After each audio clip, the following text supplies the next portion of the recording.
ചേമ്പന്താള് കേട്ടിട്ടുണ്ടോ പീപ്സ്? ചേമ്പന്താള് ഇന്ന് വീട്ടിൽ ചേമ്പന്താള് കറി വെച്ചു. അപ്പം ഞാൻ ഓർത്തു അതിൻ്റെ റെസിപ്പി നിങ്ങളോടും കൂടെ ഷെയർ ചെയ്യാമെന്ന്. അപ്പം അമ്മ ചേമ്പന്താൾ എടുത്തിട്ട് അതിൻ്റെ തൊലിയെല്ലാം കളഞ്ഞ് ചെറിയ ചെറിയ പീസസ് ആക്കി കേട്ടോ. പിന്നെ ഒരു കാച്ചിലും കൂടെ എടുത്തിട്ടുണ്ടായിരുന്നു. പിന്നെ പൊന്നാങ്കണ്ണി ചീര എടുത്തിട്ടുണ്ടായി കേട്ടോ. പിന്നെ തേങ്ങ, മഞ്ഞൾപ്പൊടി, മുളക് പൊടി, വെളുത്തുള്ളി, കാന്താരി എല്ലാം കൂടെ അരച്ചെടുത്തു.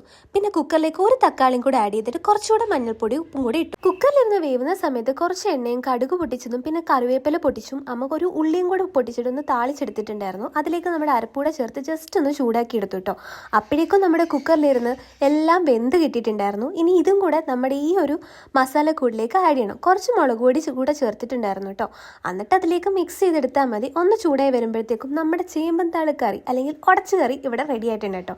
എൻ്റെ നാട്ടിൽ ഉടച്ചു കറി എന്നും പറയാറുണ്ട്. നിങ്ങളുടെ നാട്ടിൽ എന്താ പറയുന്നത് കൂടെ കമൻറ്റ് ചെയ്തു. അങ്ങനെ ഇന്നത്തെ ഉച്ചയ്ക്ക് ഊണിന് ചോറും നല്ല വറുത്തമീനും മീൻകറിയും കൂമ്പ് തോരനും പിന്നെ ഈ ചേമ്പന്താള് കറി ഉണ്ടായിരുന്നേ.